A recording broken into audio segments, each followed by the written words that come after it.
1, and liftoff of the Falcon 9 rocket and Dragon spacecraft, filled with science and supplies for humanity's research outpost in low Earth orbit, the International Space Station. SpaceX ascent commentary will be performed by several people. The propulsion engineer calls out propulsion events. The avionics engineer calls out avionics health and Dragon separation. The range coordinator calls out Air Force satellite control network acquisition and loss of signal. And the ground station specialist calls out the SpaceX antenna acquisition and loss of signal. At 1 minute 5 seconds after liftoff, Falcon 9 reaches transonic speed. The vehicle will pass through an area of maximum dynamic pressure, known as max Q, at 1 minute 18 seconds after liftoff. This is the point where mechanical stress on the rocket reaches its peak because of the rocket's velocity and resistance created by Earth's atmosphere. Around 2 minutes 24 seconds into the flight, the 9 Merlin engines will sequentially shut down, and you'll hear the call MECO, which is main engine cutoff. This first stage will perform a boost back burn about 15 seconds later, heading back to nearby Cape Canaveral Air Force Station Landing Zone 1. We'll show you the landing on NASA TV about 8 minutes after launch, accompanied by the sonic boom just before landing.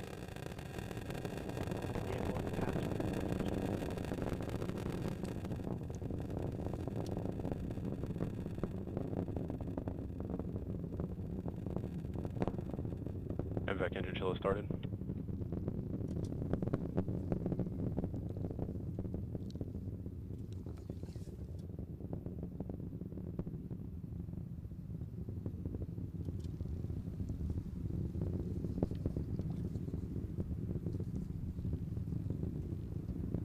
One minute 50 seconds into the flight of Falcon, carrying Dragon toward the International Space Station.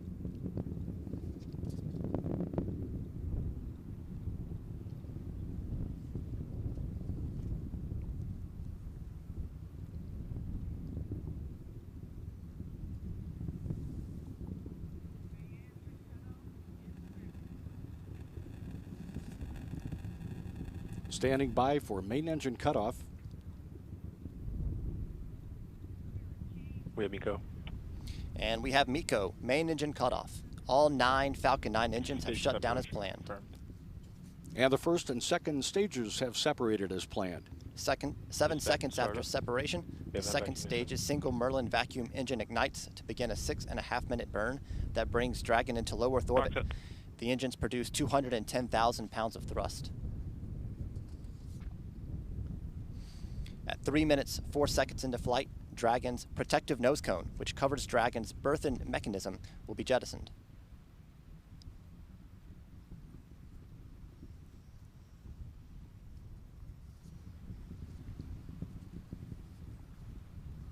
Three minutes 8 seconds into flight.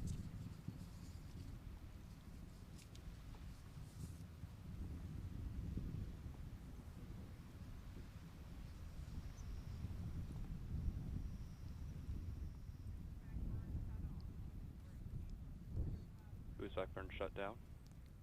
And the first stage boost back burn has shut down as expected.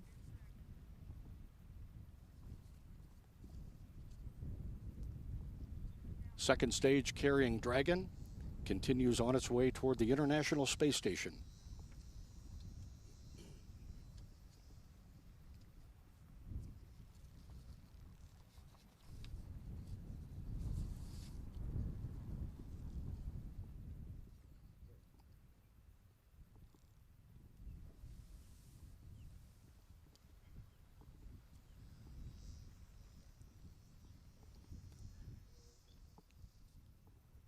Four minutes, 10 seconds after launch, the first stage apogee has been reached, its highest point of orbit.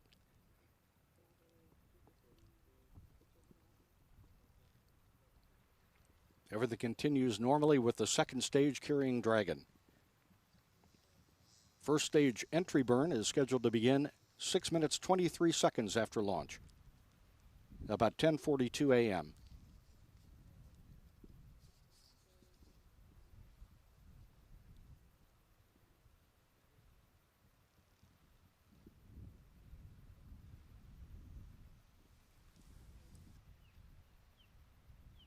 Acquisition of signal Bermuda.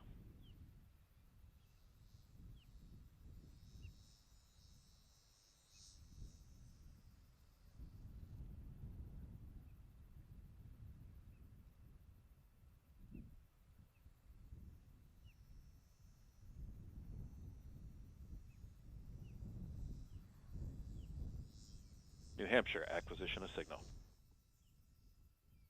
The New Hampshire tracking site acquires the second stage in Dragon. Meanwhile, you're watching live coverage of the first stage of the Falcon heading back toward Cape Canaveral Air Force Station, landing zone 1. 5 minutes, 31 seconds after launch.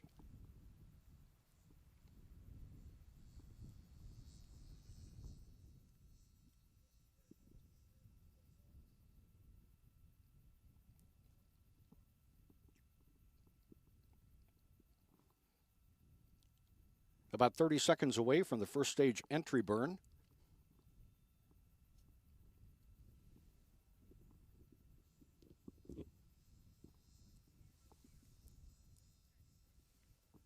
Stage 1 entry burn startup. And stage 1 entry burn is underway. It's a burn of about 10 seconds.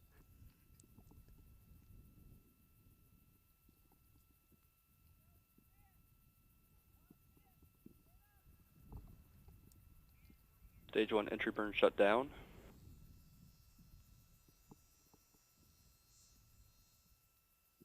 Falcon 9 first stage headed back toward Cape Canaveral Air Force Station, where it launched 6 minutes, 37 seconds ago.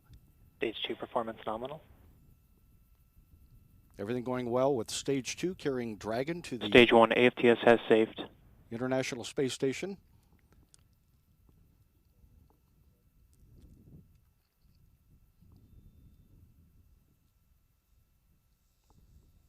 Stage 1 is transonic. Stage 1 is past the speed of sound. It's now subsonic.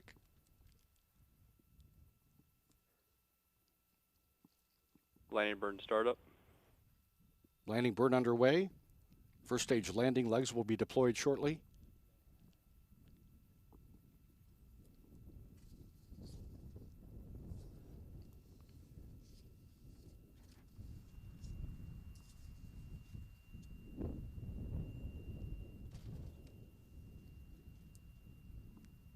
And a sonic boom passes across the Florida Space Coast as the Falcon 9 first stage makes a pinpoint landing back at landing zone 1 at Cape Canaveral Air Force Station.